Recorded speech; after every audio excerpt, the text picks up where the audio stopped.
अस्सलाम वालेकुम, welcome to my YouTube channel. जैसा कि आपको पता है कि साउथ ईस्ट एशिया में बहुत से फ्लड्स आए हुए हैं, जैसे कि इंडोनेशिया और मलेशिया एंड थाईलैंड में फ्लड्स आए थे, जिसमें जो है वो उनका बहुत ज़्यादा जो जानियो माली नुकसान हुआ है। इंडोनेशिया सबसे ज़्यादा मुतासिर हुआ, 800 से ज़्यादा हलाकतें हुई हैं और इंडोनेशिया के जो है वो आइलैंड्स, क्योंकि वो आइलैंड उस कंट्री में ज़्यादा है, तो वहाँ पे जो है वो सैलाब ज़्यादा मुतासिर करता है। तो इंडोनेशिया के जो बहुत से लोग हैं, वो अपने घरों से उन्होंने नकल मकानी की। बहुत से लोग जो हैं वो उनको अपना साज़ो-सामान, घर सब कुछ पीछे छोड़ना पड़ा और रेफ्यूजी कैंप्स में आना पड़ा। इस तरह मलेशिया भी बहुत ज़्यादा मुतासिर हुआ और हज़ारों की तादाद में लोगों ने वहाँ से हिजरत की, नकल मकानी की। और इसके अलावा थाईलैंड भी बहुत ज़्यादा मुतासिर हुआ।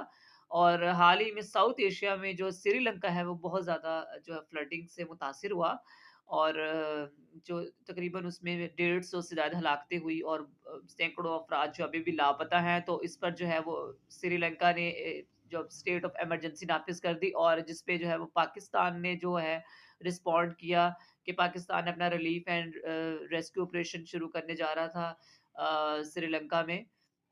और श्रीलंका तकरीबन पाकिस्तानी नेवी इसमें इन्वॉल्व है, जो कि रिलीफ कैंप्स तक लोगों को पहुँचाएगी या जो इमदादी सामान है वो पहुँचाएगी। 100 टन से ज़ायद का सामान जो है वो पाकिस्तान से श्रीलंका रवाना होगा, जो कि श्रीलंका के लोगों की मदद करेगा। और इसके अलावा पाकिस्तानी जो फ़ोर्सेज़ हैं, वो श्रीलंका की फ़ोर्सेज़ के साथ मिलकर उनके लोगों को रेस्क्यू करेगी और उनके जो है इमदादी सामान पहुँचाएगी। और इसके अलावा हाल ही में जैसे कि इसी साल जो है वो पाकिस्तान में बहुत ज़्यादा फ्लड्स आए थे और मतलब कि क्योंकि ये थोड़ा क्लाइमेट चेंज की वजह से बहुत ज़्यादा जो अंडर डेवलपिंग कंट्रीज़ हैं उनको फेस करना पड़ रहा है।